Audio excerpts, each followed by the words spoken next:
Ladies and gentlemen, welcome to episode 5 of the DK Show. I'm Colton with my co-host Dominic. Dominic, how's it going? Going well. Enjoying the weather, and happy to be here. Yeah, it was a beautiful day yesterday. Beautiful day today. It's about to start getting cold though, so Yeah, I will take it over the heat though. I've kind of debated back and forth my whole life on whether I like extreme heat or extreme cold more, and it's cold. I can handle the cold more. You know, I think that debate is completely and utterly useless. Give me spring or fall weather all year long. Obviously, ideal weather is great, but I'm saying if you had to choose extreme heat or extreme cold, well, most places you have to pick one or the other. Not here.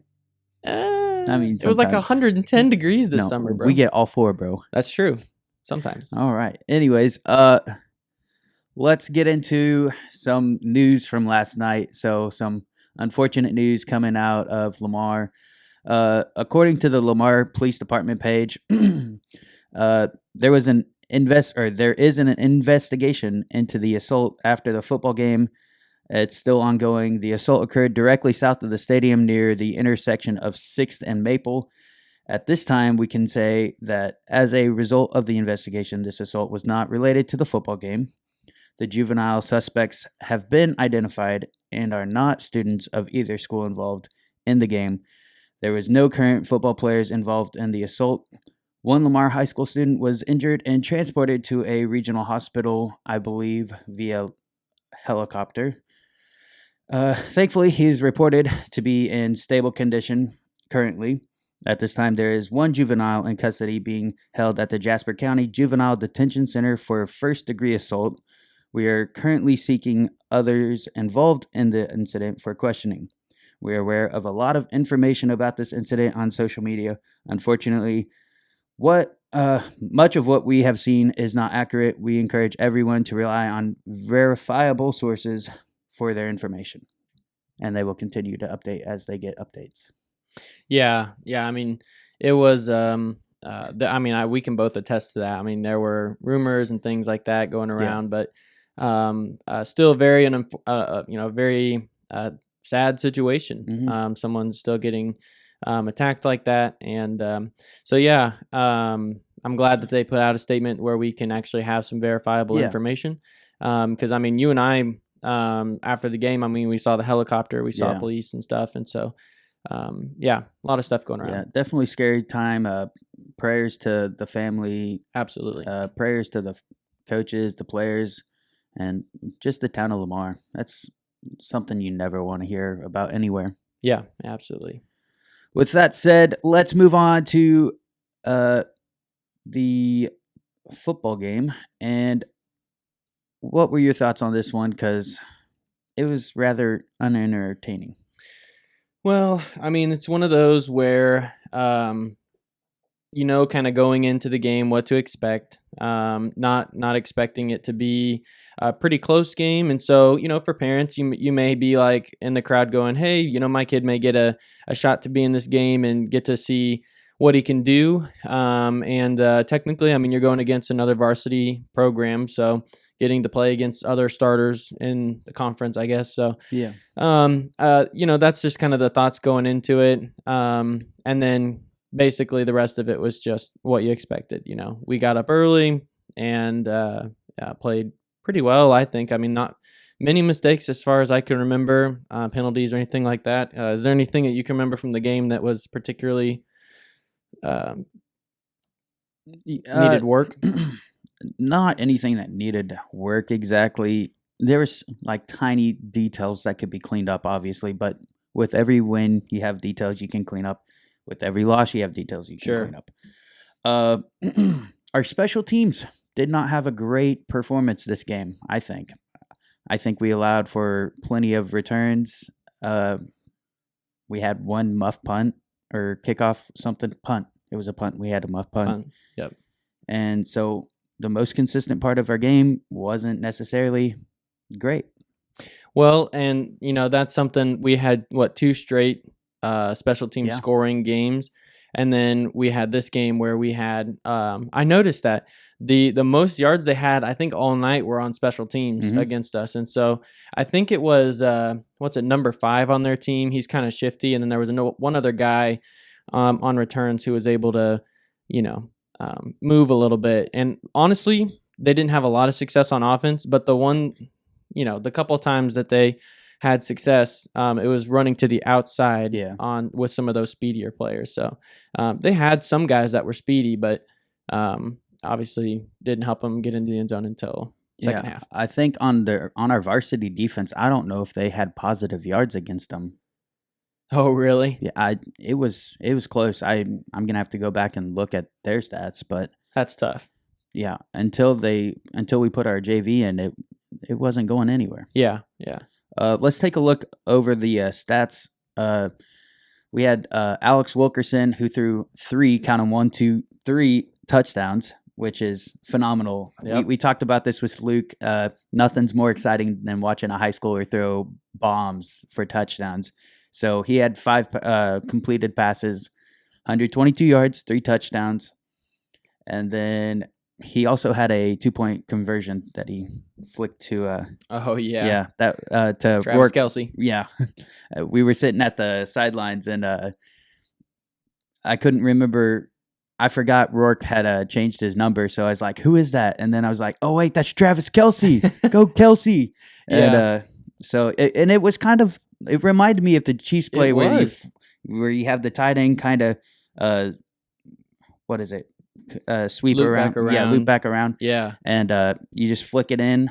Yeah. Well, I mean, you see the quarterback rolling out and you just lose, he's rolling out. It's not a common, especially in high school, to see that play. So I thought it was great to see some creativity, and they were just having fun. It looked like with that senior kind of night. call. Yeah. Senior night, give the senior the 2-point conversion. Yeah. So, fun. Because he's normally on the line, not a tight end. So, hey, those guys got to have fun too. Oh, absolutely. And you love to see it. I love when coaches get all the linemen involved. Yep. Let's take a look into our running game. So we had 123 total yards. We had a 1-yard pass by our JV.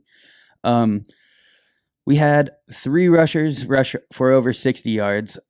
Alex had 67. Logan Kish had 65. And what is Han's first name? Why can't I think of his first name? Cooper Hahn had 61. So they were the 3 top guys. We had 308 yards and 3 touchdowns on the ground as well. So, obviously going into this game, expecting it to be, high scoring for us, low scoring for them. Yeah. So what are your thoughts on getting the passing game involved at this point of the year?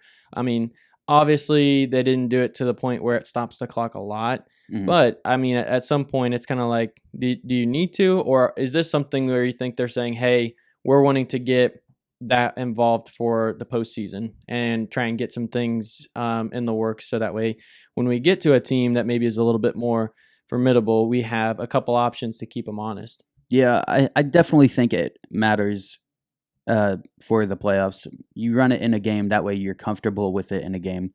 Doesn't matter who the opponent is. So just being familiar with it in a game time decision where you're making those calls, it definitely helps out not only the coaches but the players too.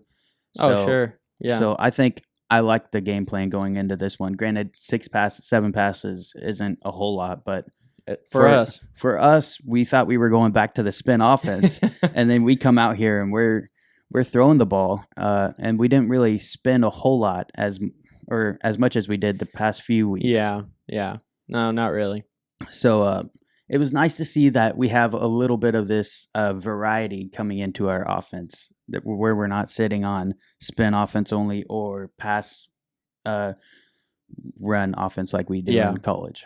Well, and I think that'll help us if we get to a place in the playoffs where we're like, this offense is just not working. Mm-hmm. And it's like, okay, we got some options. You know what I mean?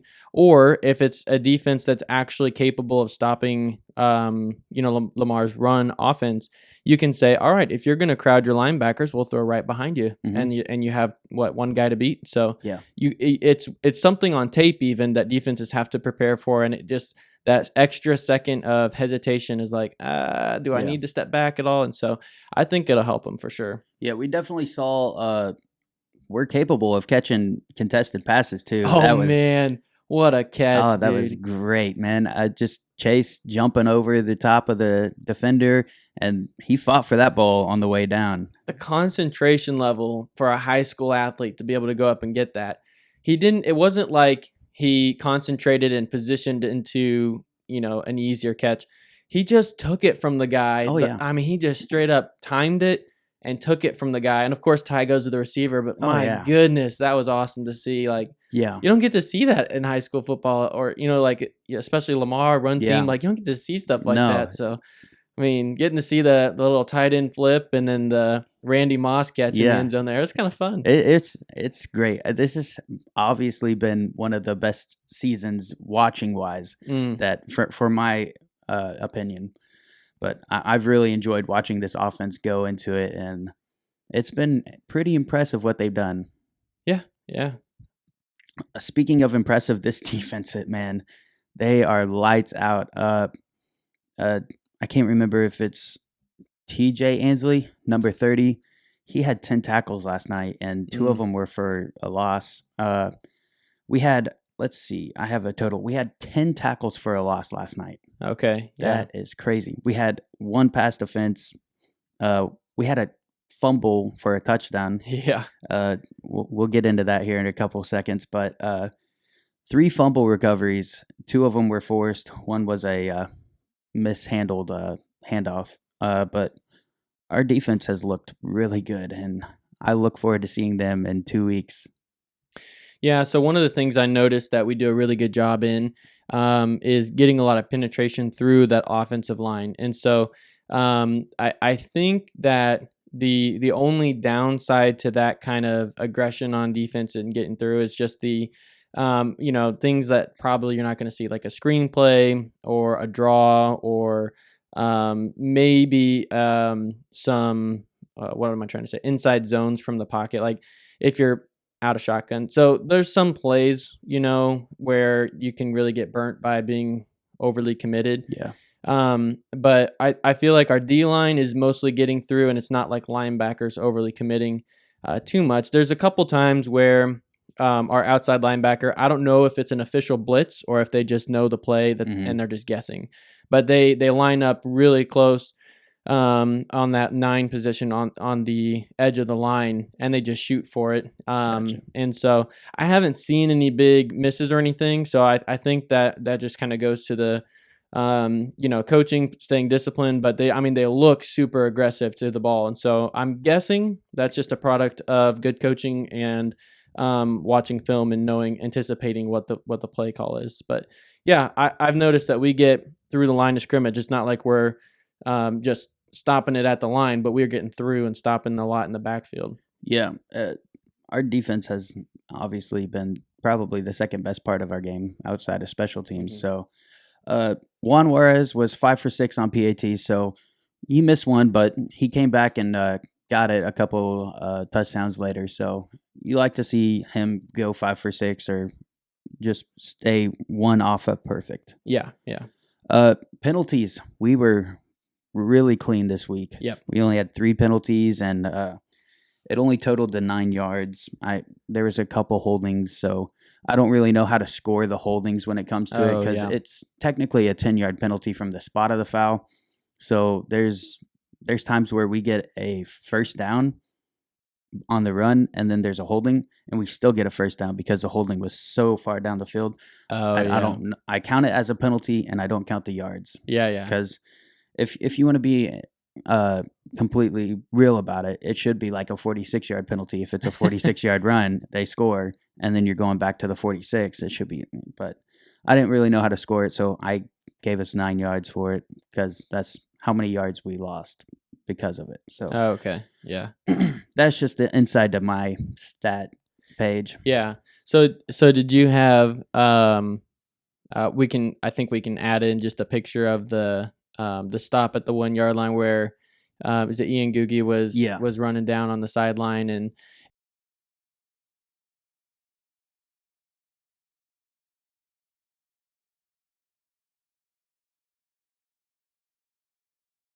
No. He was right. No.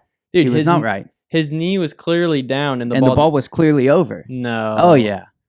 No. Oh, yeah. Really? Oh, yeah. I think so. We can debate this. So, but here's the thing, though, is that picture is of his knee fully down. So you got to think maybe a couple frames before that. I tried to get it any closer, and it wasn't. And that was pretty much where it was. Okay. Yeah. Well, I watched it back 4 or 5 times. When I watched it live, though, I was like, yeah, he didn't get in.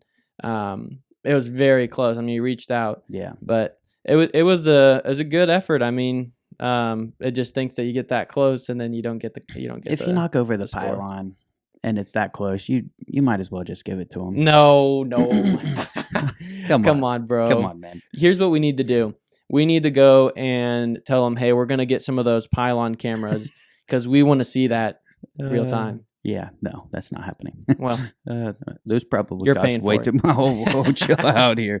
But 308 yards rushing, 123 yards passing, 6 touchdowns, and a great performance by the defense once again. The one score on the JV team, but yep.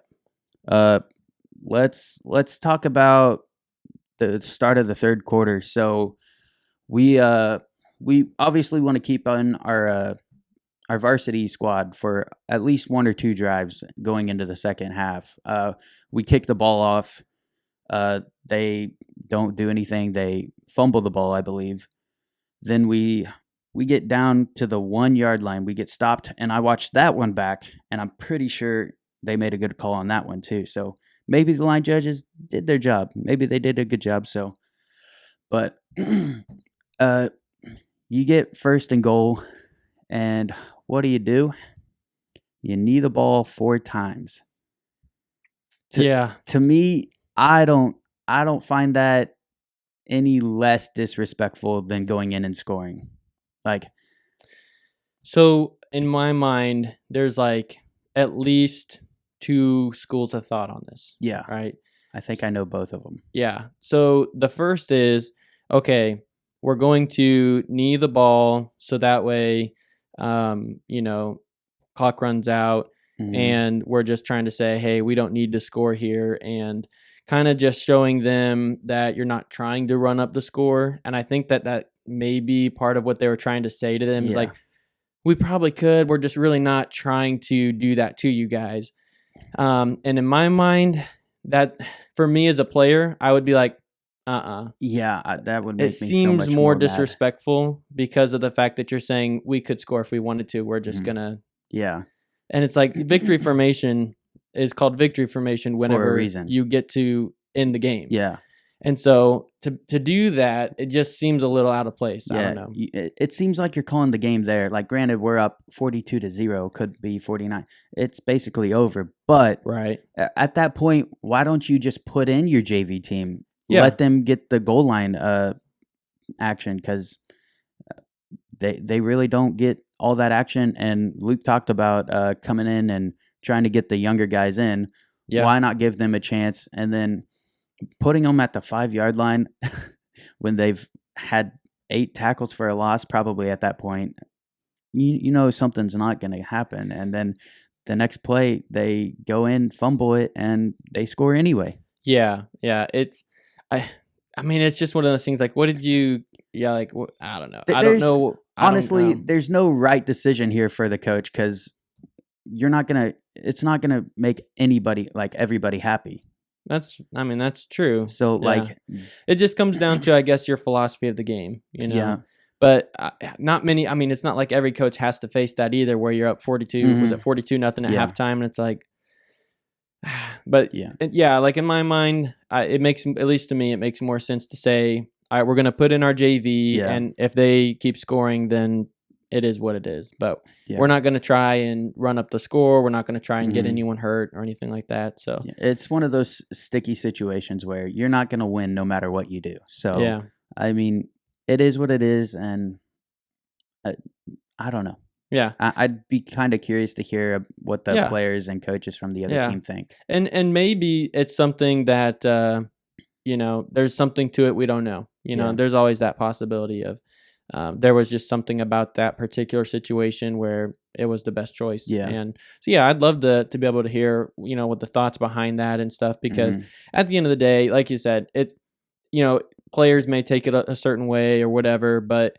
at the end of the day, it's not. There's not much else you can do to make everybody happy. So Yeah. So we've got a bye coming up, and what do we think the week looks like here for an off week for a high school team? Oh, so any type of bye week, there's probably like three things that are essential. So the first one is going to be rest and recovery. So playoffs or the football season's really long. It's a time where you get beat up, bruises, like Carson was saying. He's got bruises all year basically. And so you get a week off, and it's a time to say, all right, we're going to intentionally recover, rest, and not just rest to the point where you're rusty. You got to stay in the zone, but give yourself some time to heal and get ready for the playoffs. The second thing is preparation. And so that's going to be things like, okay, we're going to stay sharp on our plays. We're going to add in a few things for, playoff time. And then the third thing is just keeping up with who's winning what games and trying to get on top of film, get a head start. Because you watch the NFL or even in college, but mostly you see it in the NFL.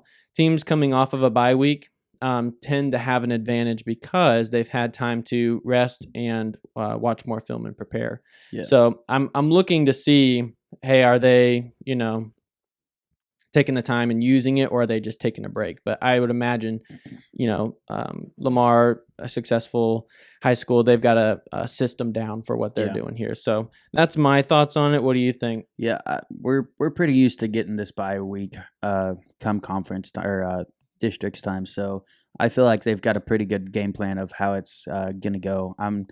I didn't play football, so I don't have quite the knowledge that necessarily you have going into these games.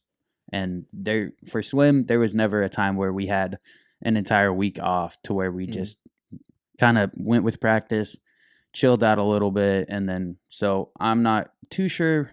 I've listened to Aaron and so the NFL, they kind of just have like a whole week off of football, and then they'll come back the next week and go. But I know high school, you don't take your week off like the NFL would. Yeah. So, yeah. Speaking of the NFL, let's begin with our NFL talk. So let's review Thursday night football's game. We both had the Jaguars on this one, and we both start the week off 1-0. Yes, sir. It was your first pick where you copycatted off of me, so Okay. it's of course it goes right. It goes well for you, naturally. No, I think that we were both a little bit shocked at the scoring. It was a little bit higher scoring than we thought it would be.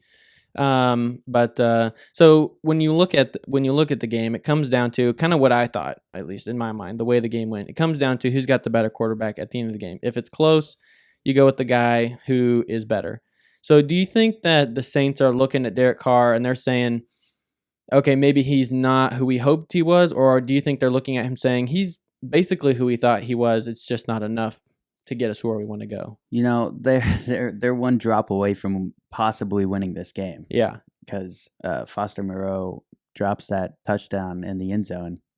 And I don't think Derek Carr's had the year that they expected, but I don't feel like he's done anything to disappoint the team, if that makes sense. Yeah. Like, this defense was supposed to be the best thing about this team, and then they're letting the Jaguars score 31 points on them. I don't necessarily think it's Derek Carr's fault, and I think he's kind of done what he needs to do. Granted, they haven't been able to finish drives as well as they should, but they're still scoring on quite a bit of their drives. Yeah. So did you see the Chris Olave, is that his name? Yeah. There was I think it was a third down where he just stopped running his route, and Derek Carr was like obviously upset with him. Mm-hmm. Did you see that play or anything? I on did that? not see that play. Oh, okay. No. Yeah, it looked like it was and he's a speedier guy, so he's able to get past people.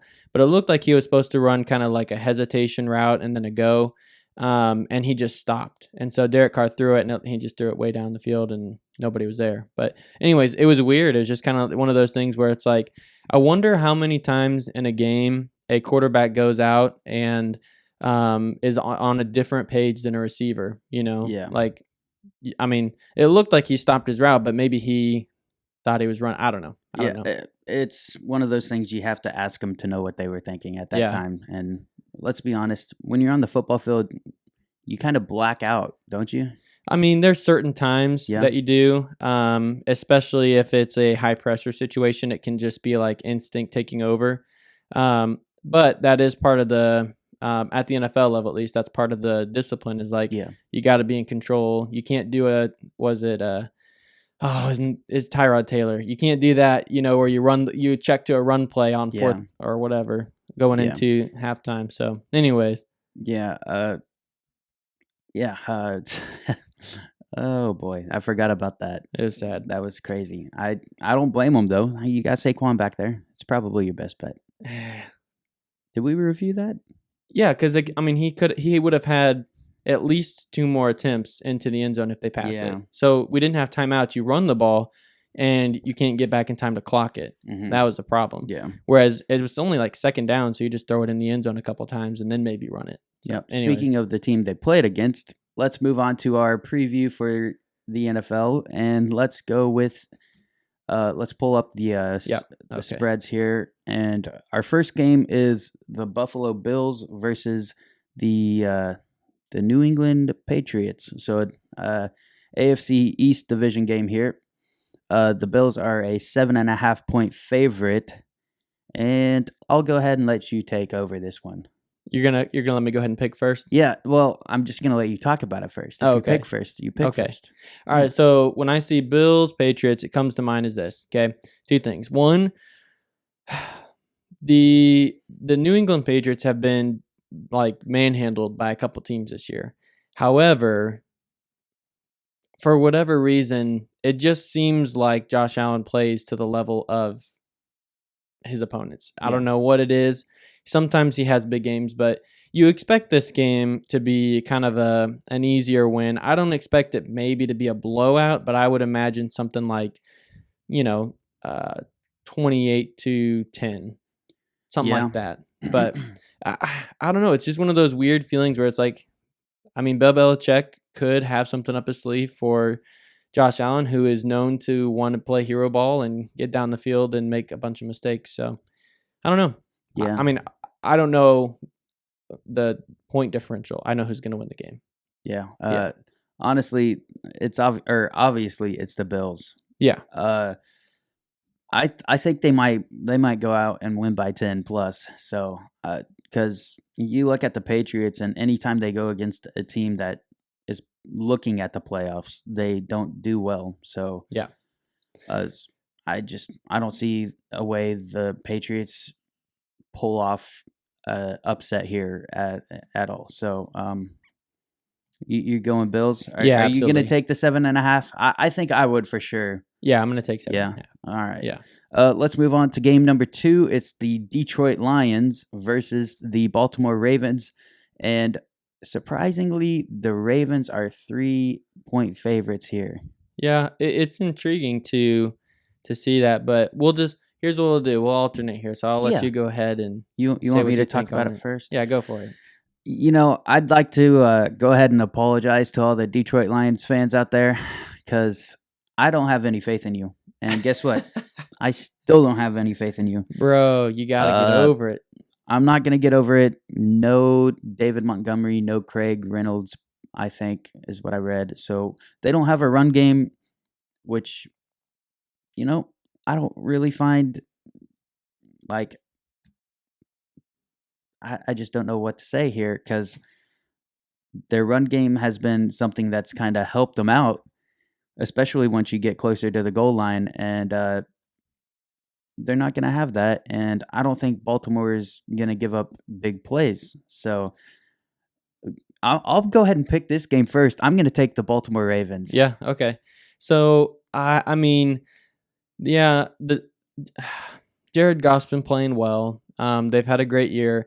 I don't think that if they lose this game, it's they're not that real, because Baltimore's a good team. Their defense is the number one passing defense, I think, in the league. Maybe not, but I think they're top 3 They're at up least. there. So it's not gonna. I don't imagine this to go be a high scoring game or anything like that. But Yeah, no. I feel like in this game, I lean towards the Ravens as well. Are you? Okay. I like the Lions this year, but Yeah. I think that they play hard, play close, and I think that I like the Ravens, but something inside me is gonna go with the Detroit Lions in this game So you're picking the Lions as your official pick. as my official pick, but I don't feel great about it. Yeah. So you definitely take the +3 here, wouldn't you? Yeah. Yeah. Yeah. Because you don't know what the +3 means, do you? +3? Yeah. Yeah, I Okay, don't think that Baltimore will cover. Okay. Yeah. You're learning. Yeah. Yeah. I'm getting there. Yeah. We're trying to teach Dominic the world of sports gambling, Yeah. and it's been an interesting one so far. Yeah. Well, I think I know all of what that means except for money line. I don't. Money line is just a straight up winner. Oh, okay. Yeah. So Okay. what about the over under for that? You said you don't see it being that high scoring. They have it at 43. Yeah. So when we talked about this with the Saints Jags game, that's kind of what similar. It was like 40 something. I mean, it could be really close to that, but I would take the under. Yeah. Yeah. I kind of agree with you there. So I'd probably take the Ravens money line and the under there. So definitely interesting picks there. Let's move on to the next game. And we've got the Las Vegas Raiders going into Chicago and playing the Bears. What a great game! Like no Jimmy Garoppolo, so the Raiders might actually be good. No, and no Justin Fields. So like both teams are missing their starting quarterback. What's the name of the kid that's coming in it's Baggin or something like for that. the Raiders?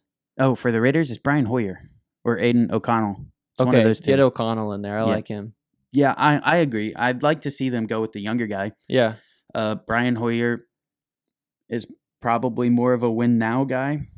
Yeah, but I mean, how old is that guy at They're this 3 and point? 3. Dude, Brian Hoyer is like 70 years old, bro. He's been like a backup in the league as long as I can remember being alive. Yeah, I don't understand how he's still playing because. Hey, but at least it shows that he's at least able to impress enough people to be on an NFL team. So kudos to him. So the Raiders are kind of on a hot streak. They're 2-0 in their last 2 games. Oh yeah. Granted, they've played the Packers, who threw that game away, and the Patriots, who suck. So yeah, not too much to go off of there. Their defense hasn't looked great. For the Raiders to win this game, they're gonna have to have a run game, and the Bears' defense sucks. And but I think that they're good against the run. Who? Oh, the Bears' defense. The Bears are? The Bears' defense is good against the run. They're only allowing 90 yards a game. Okay. Well, so it kind of goes to one of those who has the better defense, and really, they both just suck. like I'm picking the Raiders here, but it's gonna be the worst game I've ever seen. The spread's -2.5 for the Raiders. The over under is 38. Yeah, I don't know. I got Raiders in this game too. Yeah. I mean, the only spark of life that you've seen with the Bears has been because of Justin Fields and not playing. So, yeah.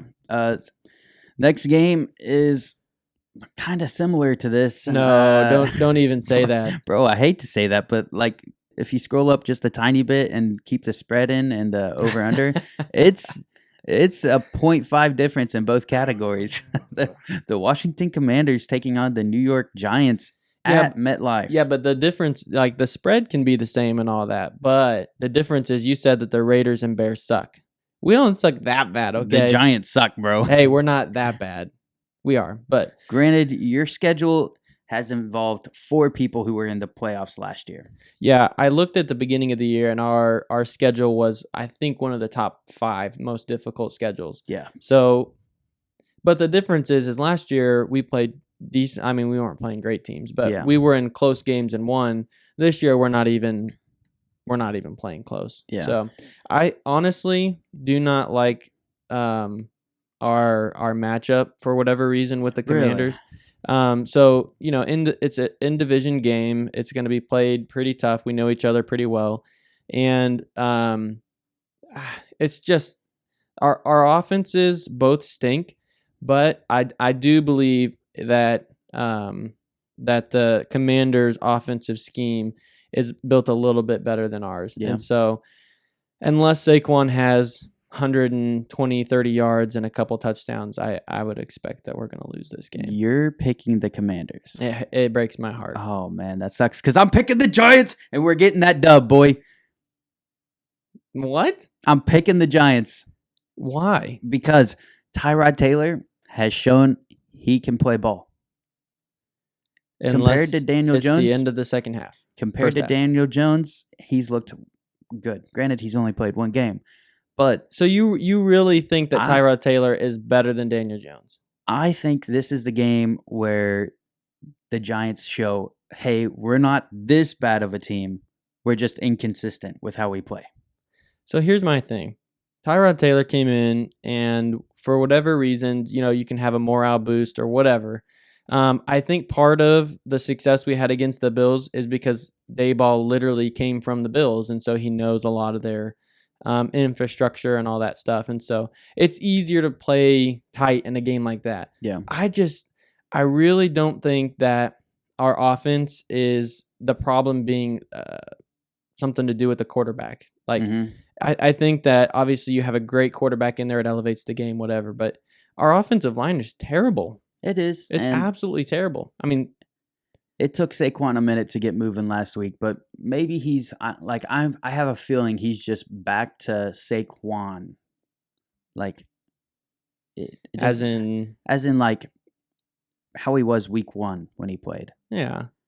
So I mean, it's not great, but it's definitely better than what you've had previously in these last few games. So I just something deep down inside me tells me that the Giants are going to come out and they're going to win at home against an inconsistent Washington Commanders team. All right. Well, you just keep going with that. I've lost hope.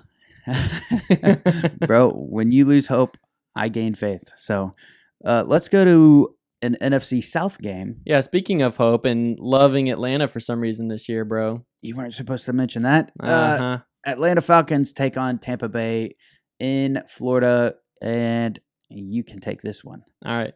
So I think basically what we've seen this year is that the Falcons have talented players, but they're a bad team. Mm-hmm. They have talented players, but they are a bad team. Yeah. The Buccaneers have old, veteran, decent players and a quarterback who is basically guaranteed to throw 2 touchdowns and an interception. I mean, so I'm going to take the Bucs. I think that they are better fit to control the game, and I think that is an advantage because they get up at all, and I just don't see Atlanta coming back. And so the only way that I see Atlanta winning is if it's really close, and I just don't see that happening. So, yeah, this game is definitely one of those closer games, I think. Well, no, it's either going to be like a 3-point game or it's going to be a 20-point game. And honestly, I really don't know what to expect. I have Tampa Bay winning by a touchdown. You have by a touchdown? By a touchdown. Because they're not really built to go out there and drop like 20, like win by 20. So I think if they win, it's going to be 7 to 10 point game. Yeah, I don't know. I don't really have faith in either of these teams anymore. And honestly, well, finally, it's about time you got off the Atlanta train. Bro, I was on the Atlanta train for 1, maybe 2 weeks. And it was way too long. And you know what? I'm about to make it 3 straight weeks. No, you're not. Give me the Bucs. Yeah, okay. Oh, that hurt me, bro. I have a feeling the Falcons might win that game. Well, go with it. I'm not going with it because I don't believe in it anymore. After last week, they hurt me, bro. Yeah, they let you down. Let's go to a very interesting game. It is very interesting. We have the Cleveland Browns taking on the Indianapolis Colts, with the Browns being 3.5-point favorites on the road. Yeah, go for it. What do you think? Gardner Minshew's at quarterback for the rest of the year, Anthony Richardson has had season-ending surgery. So, and then we don't know what the rushing game is going to look like between Zach Moss and Jonathan Taylor. I have yet Hey. to see Jonathan Taylor take over this offense again Is this the week against the Cleveland Browns? against one of the hardest defenses to run. Yeah. I don't see a world where this team runs the ball very well at all. Right. So, what are your thoughts on Amari Cooper? Do you think that he's one of those guys who really doesn't matter who the quarterback is? Like DeAndre Hopkins put up a bunch of numbers in Houston whenever there was nobody down there. You think Amari Cooper's kind of in that class of a player where it really doesn't matter who's throwing the ball? He's going to put up decent numbers wherever he's at. That's a tough question to answer because it's just one of those things you have to like watch him specifically. And is he one of those guys who can take over a game? And you see him come in and take over games, but it's always with a good quarterback. So like Deshaun, I'll give him a little bit of credit. I think he can throw the ball. Yeah. But so you think he's going to be a guy who can get some numbers maybe but not change a game? Yeah. If he has a good quarterback, he can change a game for sure. But I'm saying on his own, like without a quarterback, without a great quarterback. Without a great quarterback, I don't think he's that guy. Yeah. He's getting older too, so it doesn't really help him out any at all. So yeah, I'm gonna go ahead and say no to that question. Okay. Or that question. So who you got? I don't find this game to be 3.5 points. I feel like the Colts might cover or like take that, but I don't see the Browns losing this game. Yeah. Oh, I'm with you. I think that Cleveland's going to win the game. I would imagine that this game's going to be like, do you think it could be low scoring, like 17-13? The over under is 41. I definitely feel like the under might hit here. Yeah. I feel like both of these teams are going to get some field goals. That's my thought. They'll move the ball, but they're not going to be able to score in the red zone. Yeah. And Cleveland, I just think it's they're two coming touchdowns. They're coming off one of the biggest upsets this year ever, and we don't know if Deshaun's playing yet. He's questionable still.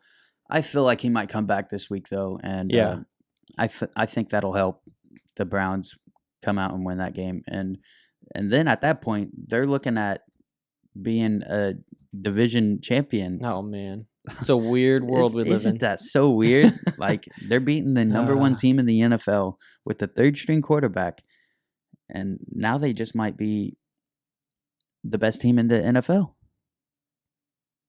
And yet you still hate the Lions, bro. Come on. You're insane. You're insane. I was joking. All right. There's a little bit of joke, but there's a little bit of truth to every joke. They have the best defense in the league. Lions to the Super Bowl. Absolutely not. Lions, Browns. Book it.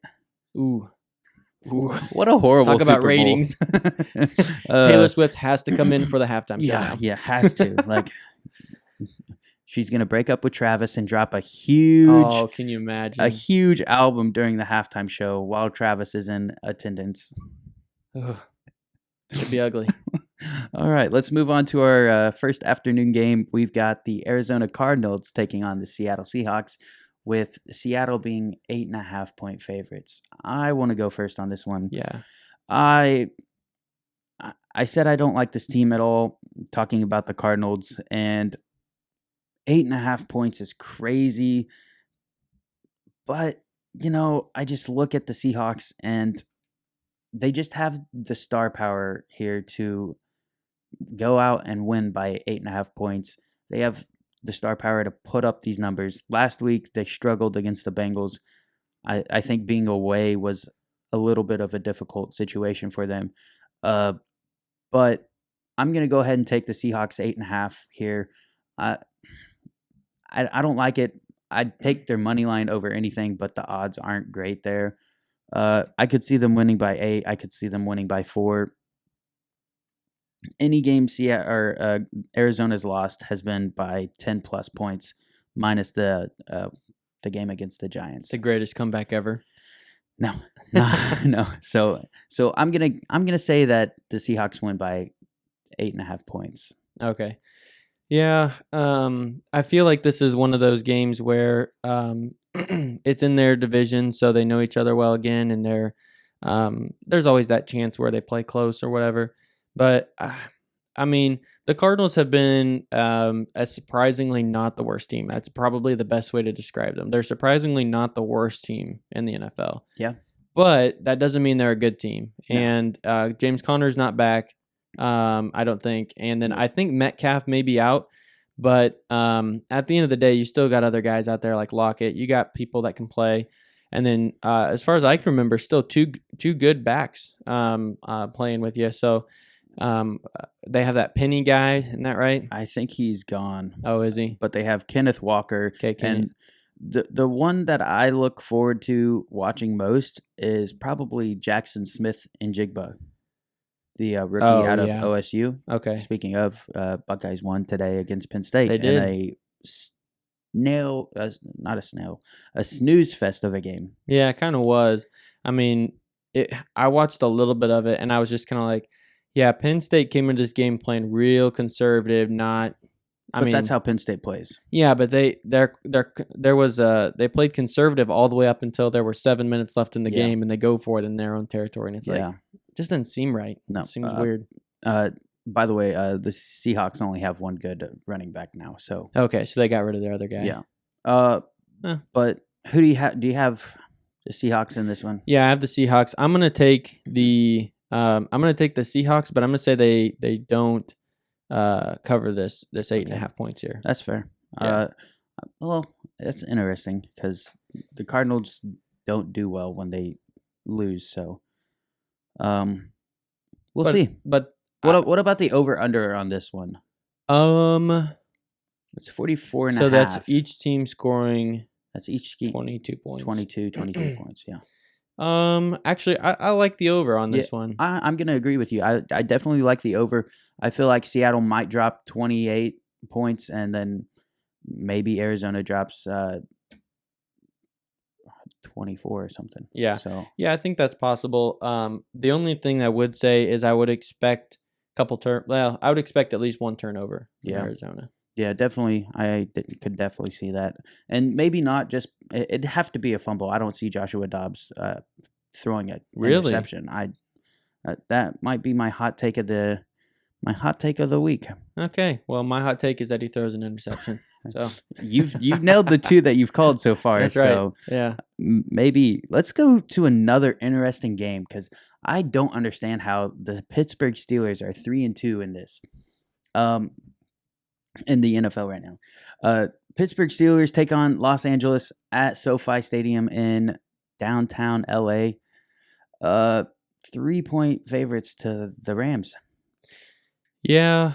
The Rams are 3-point favorites, you mean? Yeah. Okay. I may have just misheard you. Yeah.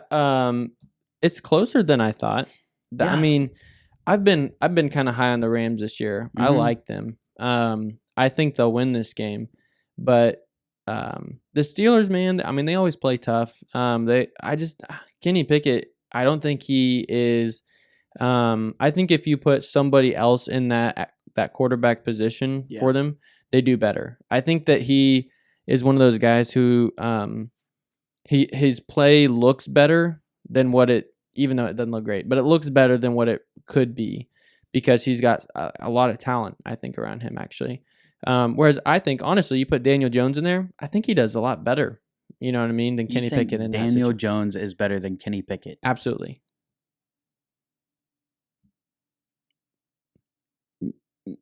No. Okay. No. Okay, so tell me this. Who has better weapons? Kenny Pickett. Yeah. Barely. Nah. Dude. You're talking about the Pittsburgh Steelers, who have probably one of the most similar, they don't have a good running back anymore. You look at Deontay Johnson, he's old, not as good as he once was when he first came into the league. George Pickens, who hasn't done anything since joining the league. He's a better talent. Allen Robinson, who hasn't done anything. Yeah, but that's what I'm saying. you've got Pickens, who's a younger guy, but he's still a better talent than what Daniel Jones is playing. They've either got old heads or young guys who haven't proven themselves. I thought they had a good tight end. He's injured. He's been injured the entire Okay. for a while, and I think he's been overhyped. Honestly, yeah. So, anyways, I think better weapons, better offensive line. Maybe I'll agree with the better offensive line, but that's about as much as you're getting out of me. Yeah, but think about it. You put Daniel Jones on that team with, obviously you lose Saquon, but he goes in there and has a decent run game. It's not the best, but he goes in there and he becomes part of the run game too. Well, that adds another element, and so I think that Daniel Jones is a better quarterback than Kenny Pickett. You don't think so? That seems kind of weird to me. I think they're both equally trash and should not ever play in the NFL again. Yeah, but Kenny Pickett is a smaller guy and he throws with gloves on. He's got tiny hands, man. Bro, you and your tiny phobia is Dude, it's absolutely ridiculous. You have who is it? Bryce Young. He's short. He can't see over the line. I don't like. What has he done? Kyler Murray. He can't see over the line. He has tiny hands. Now Kenny Pickett. He has to wear gloves. Tiny hands. Okay. What is it with you? Let me tell you what it is. Just because you're 6'2" doesn't mean anything, buddy. 6'3", and yes, it does. It means that I have a genetic advantage against most people. And my hands, So why aren't you in the NFL? Because I have bad knees. That is 100% why. Otherwise, I would totally be there. Okay. No. So here's what my thinking is, okay? Name a quarterback besides Drew Brees Aaron Rodgers. who has small hands and who's short and has had a long, successful career. I don't know because I'm not obsessed with people's hand size. Dude, that's what I'm saying, though. All the great quarterbacks have been bigger builds, bigger hands, and they're able to, last long in their career because you know what? They're not tiny dudes. I'm going to do research, and I will come back and prove you wrong next week. Okay, besides Drew Brees and Michael Vick, find someone else. You're naming just two of the greatest quarterbacks of all time. Two of the greatest quarterbacks of all time? Yeah. Mike Vick's top 25. Drew Brees is top 5. Yeah. That's what I'm saying, though. They're the anomaly. They're not the normalcy. And Michael Vick, did he ever win a Super Bowl? I don't know. No. Did Drew Brees? Won. Yeah. So the guys that dominate the league that are really good, Josh Allen, Pat Mahomes, Justin Herbert, they're all big dudes. Okay. Did you say Josh Allen dominates the league? Yeah. But he hasn't won a Super Bowl or done good in the playoffs. Huh? Yeah, I mean, he's had a lot of success. He's a good quarterback. Okay. So why are we bringing up Super Bowls? Huh? Why are we bringing up Super Bowls with Mike? Because I don't know any short guy that's won a Super Bowl. Drew Brees. He's the only one. Tiny hands. I don't think he was that short. Anyways, let's move on to probably one of the games of the week. Oh, yeah. The Los Angeles Chargers taking on the Kansas City Chiefs at... This is it's Arrowhead Stadium. The field is not Arrowhead. Oh, right. Yeah. So Arrowhead Stadium. It's a Hunt something? Or not Hunt. GEHA. GEHA, yeah. Jiha Field. Nice. Yeah. But take it away. Okay. So here's the thing, right? The Chiefs defense has been probably number one. Would you say their strongest attribute? Not only their strongest, but other than quarterback thing that has won them 5 games. Yeah, has been the defense. So their defense has been really good. The Chargers, they pay the most for their defense, and their offense has talent. They're a good team, but man, they normally play close in these games, but for whatever reason, I feel like this matchup doesn't bode well for the Chargers. And so, I mean, obviously, I'm going to lean towards the favorite here. Kansas City's playing really well this year. So I'm going to take the Chiefs, but for whatever reason, I'm going to say they don't cover. I think that it's going to be... You think it'll be close?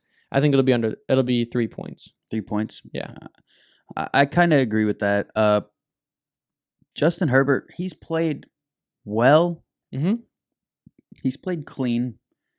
I don't know if he's necessarily taken the risks that he's normally taken but without Mike Williams, that was the guy he normally threw to Yeah, whenever big it was target. deep down the field. Yeah. Now Keenan Allen's acting like he's in his prime again, so he's having a phenomenal year. Give him a gold jacket. I really like the Chargers. Granted, they haven't been as good as they have this year because Austin Eckler hasn't played. And is this going to be your surprise pick of the week? You know, I'm really talking them up, but you know, you go to the defense and then you look, and the Chargers defense is just downright disrespectfully garbage. Yeah, they are. Yeah, and you know what's crazy? 420 yards. They pay for that defense, bro. Yeah, there's no results, and that's one of the things that Brandon Staley's supposed to be a specialist in. Is the defensive side of the ball, and it just not paying off. Not paying off. So he's either paying attention and to the wrong area, or he's actually not good at his job. Yeah, we know what the answer to that is. Get this man out of Los Angeles, and this team is a playoff team. Oh, I mean, every year, not even questioning it. Yeah. So, anyways, you know, I'm gonna say this right now since it's College Saturday and we're talking about coaches. It's Jim Harbaugh, right? Oh, yeah, from Michigan. Yeah. Do you think he's taken an NFL job, kind of like Pete Carroll did? I mean, it's possible. I don't really know much about the Chargers are a good fit for Jim Harbaugh? No. Why? So everything that I've seen from Jim in college is he's a very run heavy, right? I think more just like ground and pound kind of game style. Is that what you've seen? At least that's what I've seen. At least I've seen from Michigan. That's what they definitely done. Yeah. Okay.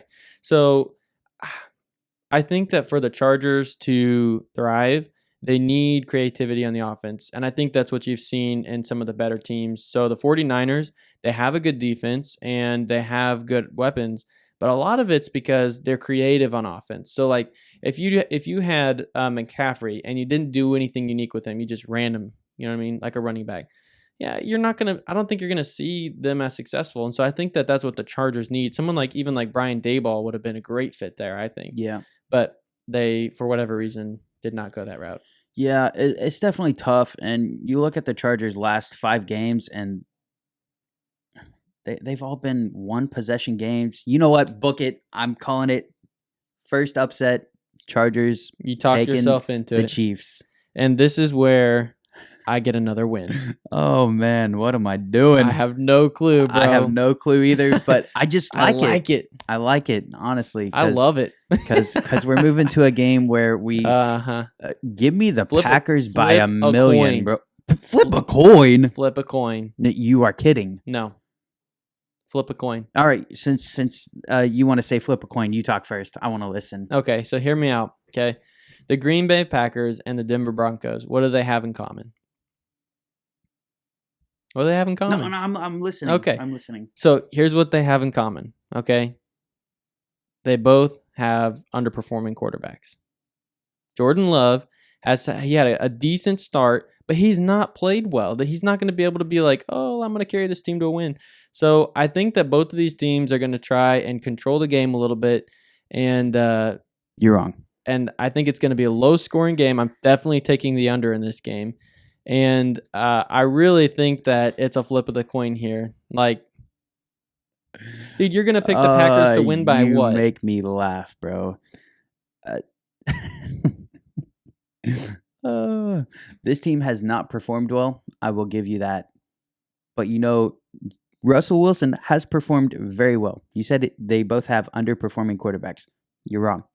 Russell Wilson He's had a decent statistical Statistically, he's played better than he has any other season with the Broncos. Granted, that was last year only. But Russell Wilson... He's not been as bad as he was last year, but I'm saying underperforming.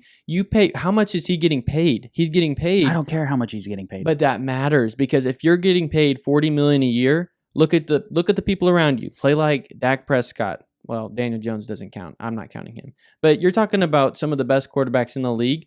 Yeah, and you're not even close. I mean, he's playing well, but you're not elevating your team to wins. You're not accomplishing what you did in Seattle.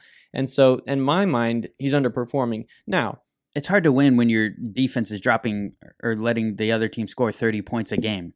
yeah, I mean, a lot of that's from one game, but No, each team, like the only time, like out of the last 5 games, the Broncos defense has allowed 30 plus points. Last week they only allowed 19 points, but that was against the Chiefs, who have top 3 defense. okay. Well, anyways, I think you're absolutely crazy. Are you picking the Broncos? Is that what I'm hearing? I said flip a coin, but I'm gonna pick a Because the spread doesn't matter here. yeah, I'm picking the Broncos.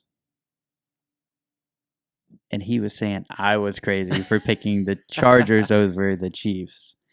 Man, listen, what's going to happen? This defense has been awful. This Broncos defense has been awful. And you know what? We've done against awful defensives? We've scored. Minus the Raiders. That doesn't count. Jordan Love had his worst game of his career that year, or that game. I mean, that's allowable, And I guess. everybody can have their one bad game of the year. And that was Jordan Love's. So we reset. We have a bye week. We come into this game, fresh mindset. We're not upset about the last game because that was 2 weeks ago. Who cares? And now you look at it, and our team's starting to get healthier because of the bye week. Is Bakhtiari back? I feel like he's a week-to-week situation. Oh, okay. I don't know what's going on with him, but I look into Aaron Jones, and if Aaron Jones plays, I think we walk away with this game by 10 points. 10 points. Granted, I'm exaggerating a little bit when I say 10 points, but we're going to win, and it's not going to be close. So you're saying, I don't know, man. This Denver Broncos team, they've been inconsistent. They've been ugly at times, but I mean, they still have talent on their team. It's not like they're absolutely trash. So they've got talent on the defense and they've got talent on the offense. And but their defense is the worst defense in the league. Yeah, but they're going against a rookie, or well, not a rookie. I was talking about the Chargers having the worst defense in the league. The Chargers gave up, 420 yards a game, and the Broncos give up 460 yards a game. Well, it's inevitable that the Packers are going to win. Okay, it's inevitable. Okay, Thanos, come on, bro. I don't think it's inevitable. I think that it's going to be a close game, and there is no way the Packers make this game close. All right, well, here you have it. We're mixing it up on 2 games in a row. Okay, and we're going into a game that I think might be different, but I don't think it will be because I think you hate one of these teams. Well, yeah, I definitely hate one of them. We have the Miami Dolphins going in to Philadelphia to take on the Eagles, and they're 3-point dogs. So I'm going to go for it? Yeah. Okay. I do not like the Eagles in this game, and here's why. The reason why I don't like the Eagles is because they just came off of a really tough loss, and it's not like they came off of a loss where it's like, okay, like the 49ers, they've been playing great all year, have a bad game. Mm-hmm. That's not what the Eagles are doing. They've been struggling all year, and then they lost a game. And now they're going into probably the favorite, in my opinion right now. The favorite to win it all, Miami. And I think that Miami is going to be ready for this game.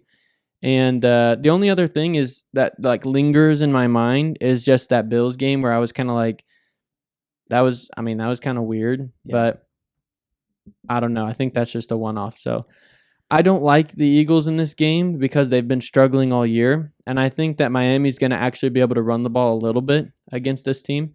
And so if they can run the ball and kind of control the clock a little bit, I don't see how the Eagles are going to stop this offense from scoring 28, 35 points. Yeah.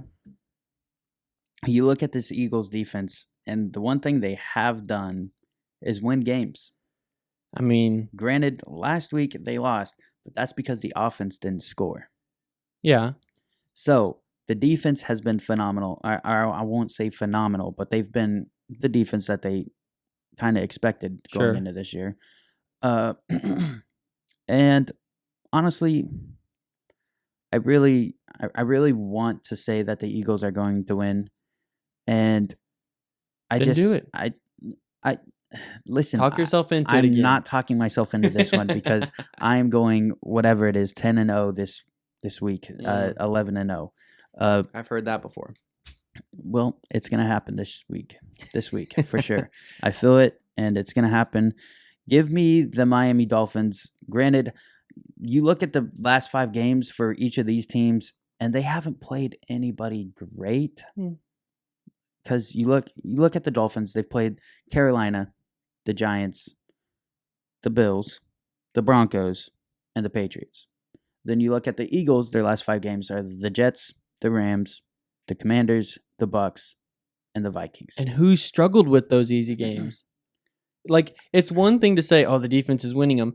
Yeah, but that's like saying Miami's offense won those games against those terrible defenses. It's like, yeah, No, they've but just they played did it terrible teams. Yeah, but that's what I'm saying. The moment they go against a good team, they lose. Well, okay, we'll see by if that 28 points. We'll see if that means anything. You know what? I've done it.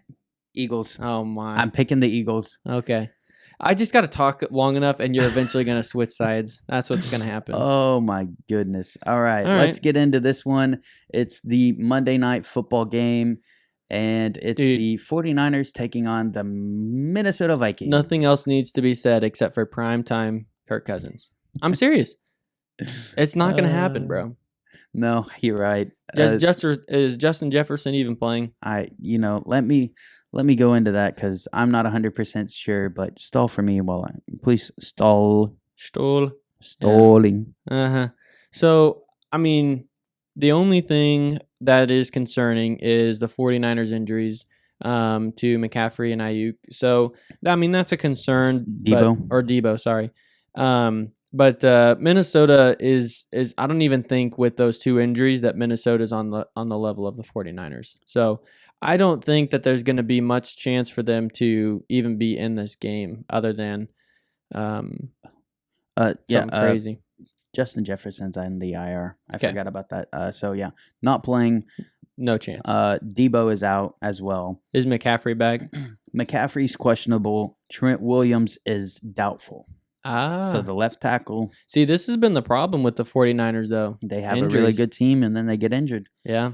So, not trending well right now. Yeah, no. And we saw how they played without Christian. So I almost hope Christian doesn't play just so we can see if he's... No, I'm picking the 49ers. No, just keep talking. I'm picking the 49ers. I despise the Vikings. I'm curious to see, though. This is MVP talk. Oh, okay.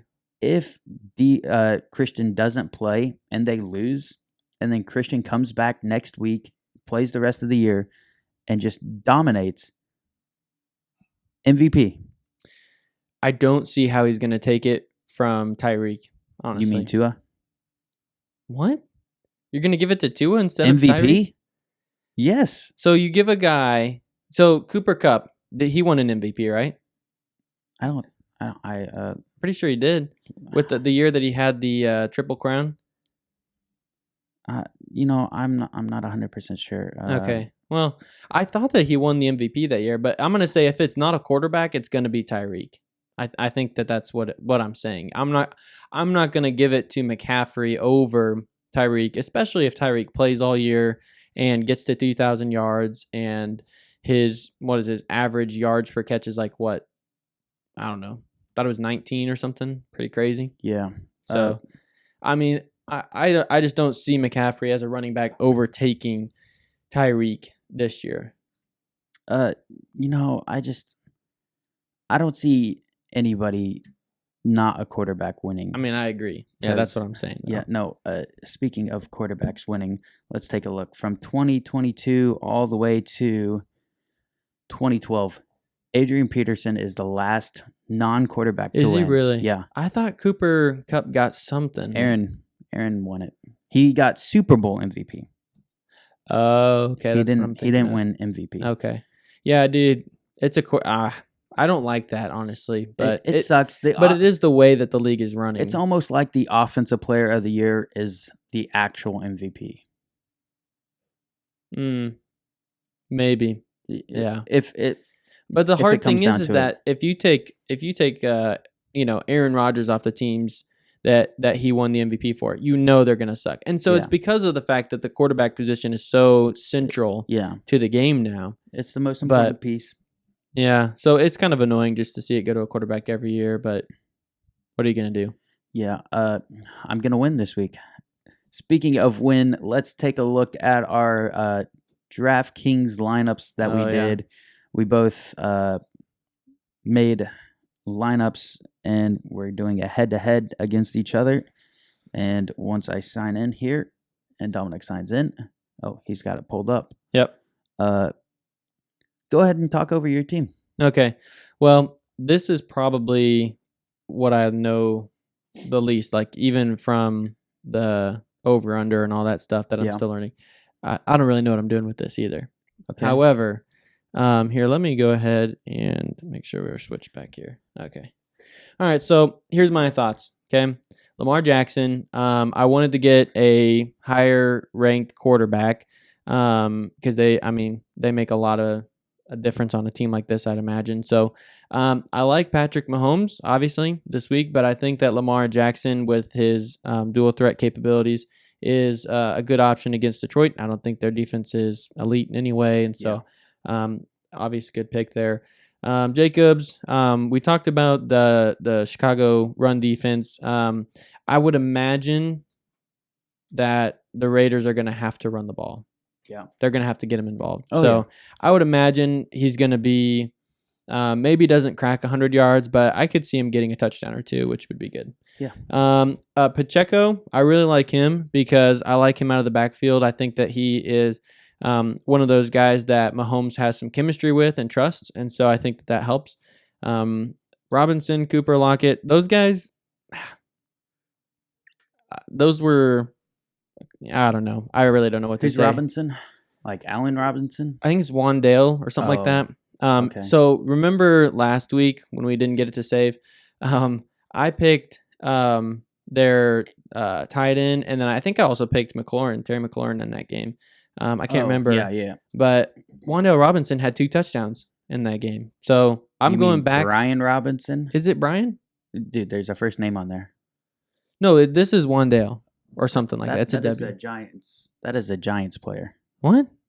Bro, that is a Giants player. Wandale Robinson is on the Giants. Okay, I'll know my team very well. Okay. So Brian Robinson was... I'm confused. I think I wanted Brian Robinson, but anyways, Wandale will do just fine, I guess. Oh, boy. Well, Amari Cooper in there, then we talked about him. Bro, calm down. Listen, dude. I told you I'm learning. It's a difficult thing, This is high stakes and all the pressure. Bro, so. All I know is whatever Meredith's cooking has got me hungry, bro. Dude, it does smell good. Yeah. All right, continue.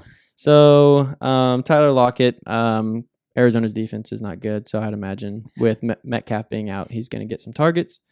I like Mark Andrews because Lamar Jackson, I assume, is going to play well, so I think he's going to get a touchdown to Mark Andrews. And then the rest of these guys, we're just throwing them in. So yeah, who's the rest of your guys though? Reynolds and the Giants defense. Okay, the Giants. Who's on the Giants defense? Do you know that? Who's on it?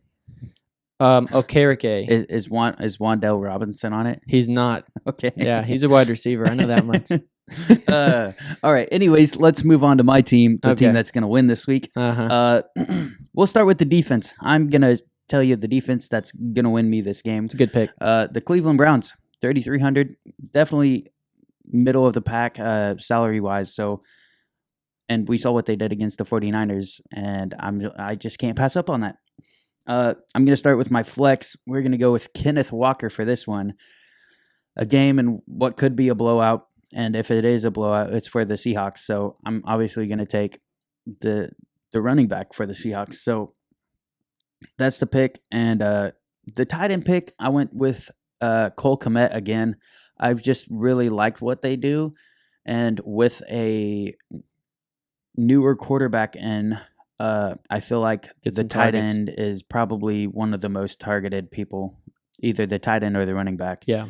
Wide receiver, I went with Tyler Lockett and Marquise Brown, and what I'm assuming is a blowout, honestly, or Arizona's just down, so they have to throw the ball. So Hollywood Brown is one of their main top guys.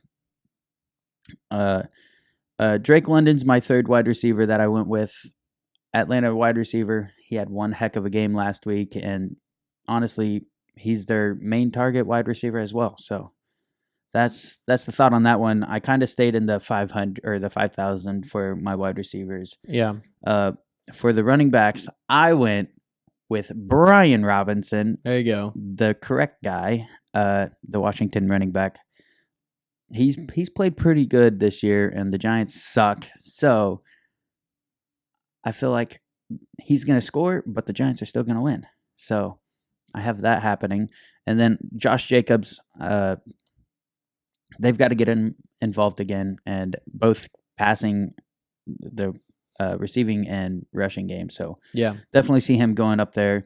And then, I tried to find a way to where I could stack a wide receiver with Jordan Love, but I didn't. And Yeah. I'm stupid for not doing it, but I said Jordan Love's going to go out and ball this week, so I went with Jordan Love, and maybe he spreads the wealth. So we'll see. Do you think he plays a clean game? No interceptions? Yeah. Well, maybe one at most, but yeah. So there's our lineups. We'll review those Tuesday, and yeah. Any final thoughts? I'll try to get the records from our previous ones, and then match our yeah. like our pick'ems totals. Yeah. So That'd be good. Yeah, we need to keep. We need to keep track of those. The games we're picking here, because I really want to make sure that everybody knows how badly I'm beating you so far. Oh my! Does it matter which Robinson is which whenever I pick the games correctly every time? Yes, because you have the pick'ems, I have the fantasy. So that way, when everybody's watching our show, when we're big and famous, they'll know if we're gonna bet, we're gonna use Dominic's takes, and if we're gonna do daily fantasy, we're gonna use my takes. So yeah. I guess that's the way it'll work. Yeah, and maybe one day we don't do this anymore because we suck at it. So we'll find out. What do you mean we suck at it? What are you talking about, bro? Suck at picking teams, like fantasy teams. Oh, well, maybe that's just that I can't vouch for. But these games, bro, I've been on point. Did you see some of these like NFL analysts and they're like 0-7? And it's like, come on, bro. Yeah, like how are you an analyst and not picking the correct teams? Like it's really not that hard. I mean, to get some games, I mean they're normally picking like primetime games or whatever, but it's like 0-7's pretty bad. Yeah, like, if you have like a losing record, you're that's like kind of It's like, are you intentionally tanking for next year? Like, what are you doing? like, do you get a first round pick or something? Like, what's going on here? But next week, bye week, like we said, Tuesday, we'll try to get an interview with somebody. We'll give out our regular season awards for the high school season. Yep. And who knows? It's week 7 right now, so probably not the middle of the year rewards for NFL, but maybe the next week after that. But yeah, next week should be a little bit of a relaxed week for us, and we'll see how that goes. I've got plans tomorrow, so I won't be watching football all day. Wow. Surprisingly. There you go. I don't know how I feel about that. Well, last time you watched too much and you blew a tire, so. No, this time I'm going to Logan's down in Joplin for a surprise birthday party. So nice.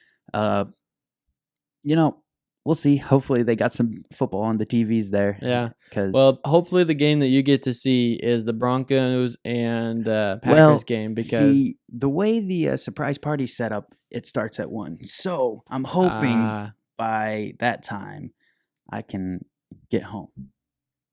to watch the Packers destroy the Broncos, to watch the Chargers destroy the Chiefs, Yeah, that one. and to watch the Eagles I don't know. absolutely lay down the boom against I the get Dolphins. the Eagles, but I do not get the Chargers. Bro, I have a feeling. I guarantee what's going to happen is going to be fourth quarter. They're going to go down the field, be on the 20-yard line, kick a field goal to go to overtime. No, we're going for it. And then they lose. They're not the Chargers, bro. Oh, wait. We're talking about the Chargers, aren't we? Yes, sir. Yep. Well, That's a sign. It's time to just call it. So I will switch screens to you, and you will take us home. We have been here for way too long with the scent of food, and it has gotten to my brain. It's making me pick weird things. With that said, we're going to get out of here. I'm going to go eat. Dominic's going to go eat. We appreciate you all watching. Make sure you like, comment, and subscribe, and share the post to somebody, and go spread some positivity in some dark times that we've had recently. So we appreciate it all, like I said, and we will see you next Wednesday.